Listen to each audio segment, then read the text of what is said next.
Hi everyone, Richard here at Calvin Wazoo with another video for you, and this one is going to be a contest entry. And the contest, is being hosted by Rachel's Ghost. That's the channel name, Rachel's Ghost. Rachel's Ghost is the rising of Rachel the Music Ma'am. From the ashes of her former channel. Very Phoenix-like. And she's had a very popular channel, lots of subscribers, lots of great live streams, great interviews with people. And but what happened, this was when the channel was Rachel the Music Ma'am. She was under a relentless attack by this YouTube troll. And when I say troll, I am being really kind. And because of this troll's efforts, the channel, Rachel the Music Man, got shut down. Completely gone. All that archived material of the interviews with other VC members, etc., gone. So she's reestablished herself with this new channel, Rachel's Ghost. So sort of a, resurrection kind of thing going on here. And that's important to this contest, which, is not really a contest. It's just going to be a drawing, like Rachel points out. But if you used to subscribe to Rachel the Music Ma'am and you don't know what happened to that channel, well, it's now Rachel's Ghost. You need to subscribe to it. She is almost back up to where she used to be because of Michael at 45 RPM Audiophile, that channel. He plays a role in this contest drawing as well. So let's get on with it. And then also at the end, I am going to, as I've started doing, I'm going to recommend a couple books that have sort of a tangential connection with the theme of this contest. All right, so 3 questions, very straightforward and simple. And the first one is just simply show a record which has Ghost in the title, or Ghost is part of the band's name, or there's a song about ghosts, or Ghost in the song title. You get the idea. She also included, like Spectre, because that's very ghost-like. So I suppose any working, apparition, spirit, poltergeist, all kinds of these things that kind of go in there. But, going in with the theme, of her, rising with this new channel, I suppose something in the nature of a phoenix would be appropriate as well. I don't know. But the one I am going with is a band that has the name Ghosts in it, and that is this band, Dead Ghosts, which are from Vancouver, British Columbia, Rachel's neck of the woods. So Dead Ghosts, I first heard them, I guess I was just kind of going through the recommended, YouTube videos, and I started listening to one, and I was like, wow, this is great stuff. I really, really like it. And what they are is they're very, rowdy and raucous, lo-fi post-punk, or well, even kind of garage punk band. And it's some great music, very lo-fi. So if you really like, crisp, clean recordings, you're not going to get this. They are very lo-fi and intentionally so. But yes, this band, Dead Ghosts, I finally found a record of theirs, in the wild. I haven't seen very many of them, but very good band, very good record, and I love that stuff. Oh, it's also got a very cool label. can see with the label, sort of some Indian imagery going on, native imagery going on there. All right. Which actually kind of misled me because I initially thought they were from Arizona for some reason, but nope, they're from Vancouver. All right, so now the next one is a great comeback. Show a record of a great comeback. And so what I decided to go with was this band that's from Illinois, from Champaign-Urbana area. The band this is one of their early records that I picked up. They're called Poster Children, all right? So this is Daisy Chain Reaction. And Daisy Chain Reaction was released in 1990. The band formed in 1989, and they produced several albums, many albums. They've got quite an extensive discography, all of them very well regarded. This is probably their most highly rated of their releases, Junior Citizen, which was from 1995. They are also a sort of a post-punk grunge prototype, very, heavy distortion and with some very, clever lyrics in many of their songs. And they were producing records, right up until about 2004. Their last release in 2004 was called No More Songs About Sleep and Fire. And yeah, as I say, all these recordings were, good reviews all the way around, and they've got a loyal fan base. Then you heard nothing from them. They were, for all practical purposes, in retirement. Well, then in 2018, they got motivated to release an album. After, 14 years, they went without a record. And they got back together because the President of the United States at that time prompted them to do a record. And they went back into the recording studio, and then they issued this one, Grand Bargain. And wow, what a comeback record this was. I mean, it's just really, really great stuff. With the titular song, Grand Bargain, Hippie Hills, Lucky Ones, World's Insane, with the apostrophe. So we're talking about a contraction here. World is insane.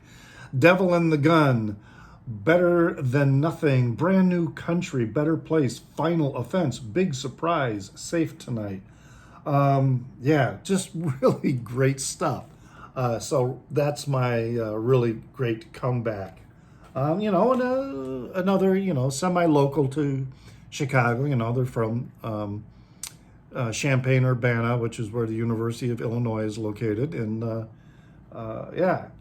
14 years without doing a thing. And then they come back.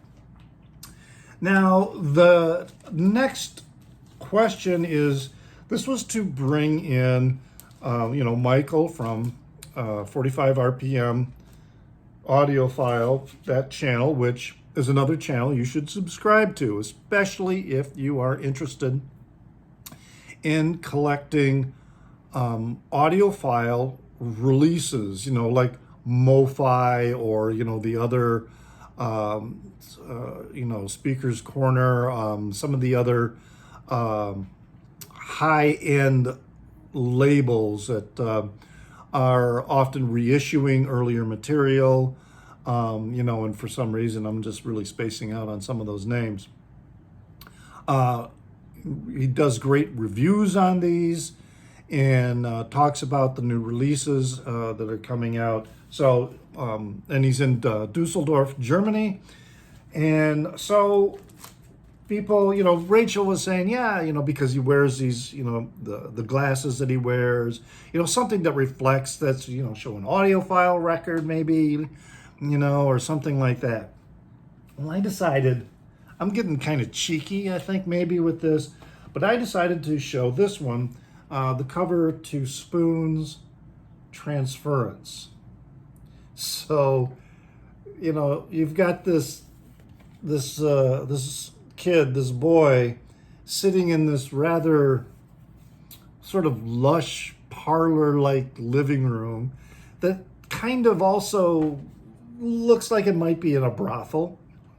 So, you know, the lovely lampshade and the wing-back chair, you know, with the tufted cushions, and then we got the ashtrays down here, you know. So, yeah, that's what I decided to go with. So I'm having a little bit of fun with that. Spoon, the album Transference. So those are my 3 records to show. I'll have a link in the down under to Rachel's channel where she is talking about the contest or drawing, right? So it's going to be running through the rest of the, well, all month. Today's June 23rd. I think she just started it a couple days ago, so I'm guessing it's going to go run through July. All right, so now I've been adding to the end of my videos just brief notes about books that I've read, and so because I also really enjoy collecting books and reading, and so I've got a couple books I want to show that still kind of fit, you know, with the theme of Rachel's contest. Now, one of them I've read, but it was a really long time ago. And then the other one is one that I intend to read as soon as I am finished with the book I am presently reading. The one that I read, but a really long time ago, is this one. This is Demon Box by Ken Kesey. Now, Ken Kesey, if you are familiar with him, was one of the merry pranksters who was all part of the acid tests with the Grateful Dead. And was the subject of the Tom Wolfe book, The Electric Kool-Aid Acid Test. But Ken Kesey also wrote 2 hugely successful novels, very critically acclaimed. They're outstanding novels that both have been made into movies. The first one being One Flew Over the Cuckoo's Nest, okay? And then the other one being Sometimes a Great Notion. Both really excellent books, and also both made into really excellent films. Now, Demon Box is kind of a resurrection, so to speak, in which Kesey, he adopts this, it's sort of a fictional memoir, if you can say. He adopts this character persona known as Devlin Debris. And the story begins with Devlin Debris being released from prison. And so it's a sort of a reflection of what was going on. I believe this was published in like the 1980s. Where's that page? As I quickly, yeah, it was published in 1986.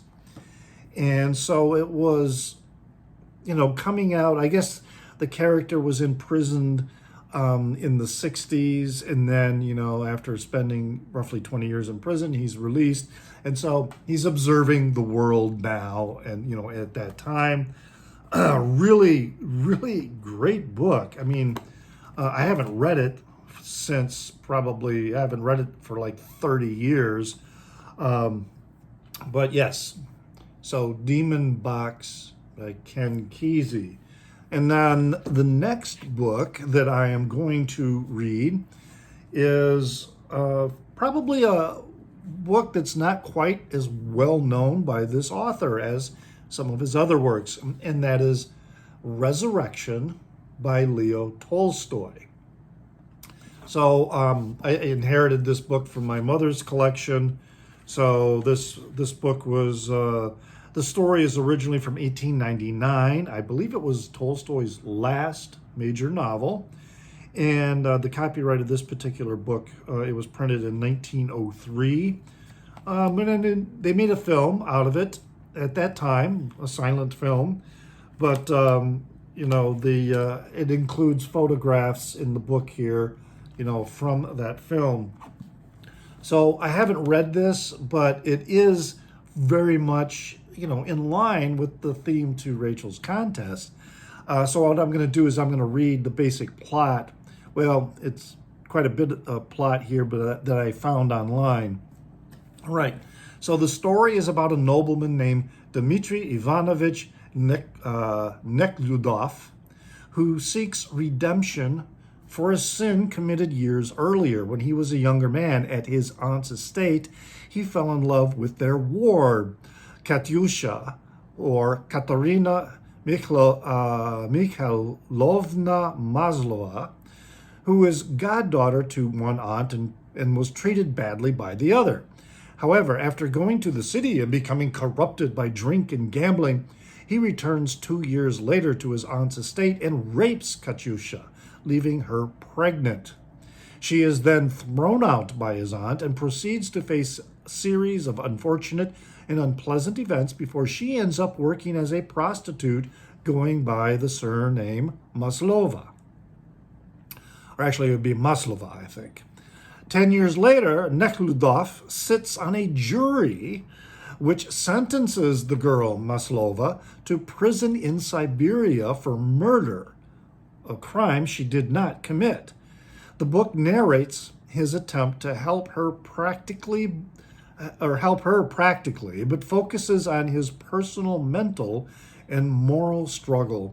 He goes to visit her in prison, meets other prisoners, hears their stories, and slowly comes to realize that below his gilded, aristocratic world, yet invisible to it, is a much larger world of cruelty, injustice, and suffering. So, so the description of some of the suffering that he encounters is really amazing. Of the prisoners that he encounters and hears their stories. So it's all part of him kind of resurrecting himself from the gilded life that he lived without regard to other human beings.